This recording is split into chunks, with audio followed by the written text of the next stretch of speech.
प्रकार सुंदर विचित्र वस्त्र लाकर सीता जी को दिए और प्यारे वचन कहकर सत्कार किया, जिस प्रेम का वर्णन नहीं किया जा सकता। सिया राम।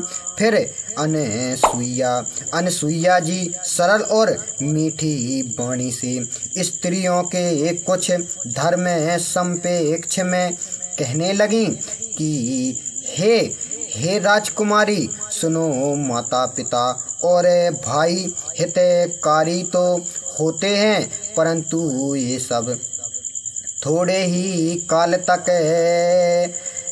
सिया राम। हे वैदेही, अपार दान देने वाला तो पति है, वह स्त्री महानीच है जो पति की सेवा नहीं करती है। धीरज, धर्म, मित्र और स्त्री, इन चारों की विपत्ति के समय में परीक्षा होती है। सिया राम। बूढ़ा, रोगी, दरिद्र, अंधा, बहिरा, क्रोधी और अत्यंत दुखी, ऐसे पति का भी अपमान करने से स्त्री यमलोक में अत्यंत दुख पाती है। सिया राम। स्त्री के लिए एक ही धर्म, एक ही व्रत और एक ही नियम है कि कर्म, वचन और मन से पति के चरणों में प्रेम करे। वेद, पुराण और संत ऐसा कहते हैं कि संसार में 4 तरह की स्त्रियां होती हैं। सिया राम। हे सीता, चित्त लगाकर सुनो, उत्तम, मध्य, नीच, लघु, सब समझा कर कहती हूँ, और जो आगे सुनेंगी वे भी संसार से तर जाएंगी। सिया राम। उत्तम स्त्री के मन में ऐसी बातें रहती है कि पति के सिवा संसार में दूसरे पुरुष 100 में भी नहीं हैं। मध्यम श्रेणी की स्त्री पराये पति को ऐसे देखती है जैसे अपने भाई, पिता, पुत्र को। सिया राम।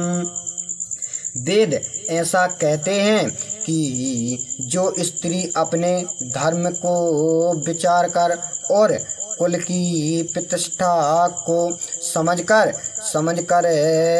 कुमार्ग में पैर रखने से रह जाती है, वह नीच है, और जो अवसर ना मिलने या भय के कारण कुमार्ग में जाने से रह जाती है। संसार में उन स्त्रियों को अधम जानना चाहिए। सिया राम।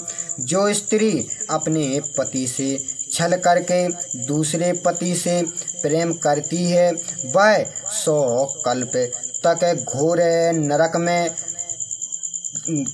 नरक में पड़ती है। जो दक्षिण सुख के लिए 100 करोड़ जन्म के दुखों को नहीं जानती, उसे के समान खोटी कौन है। सिया राम। वह स्त्री बिना श्रम ही परम गति पति है, जो छल छोड़कर पतिव्रत धर्म को ग्रहण करती है, और जो पति के प्रतिकूल रहती है, वह जहाँ जन्म लेती है वहाँ युवा अवस्था में ही विधवा हो जाती है। सिया राम। स्त्रियाँ स्वभाव से ही अपवित्र हैं, परंतु पति की सेवा करने से शुभ गति को प्राप्त कर लेती हैं। चारों वेद उनका यश गाते हैं। इसी से आज भी तुलसी तुलसी जी भगवान को प्यारी हैं। सिया राम। हे सीता सुनो, तुम्हारा स्मरण कर स्त्रियां पतिव्रत धर्म को धारण करेंगी। तुम श्री रामचंद्र जी प्राणों के समान प्रिय हैं। मैंने तो यह कथा संसार के हित के लिए कही है। सिया राम।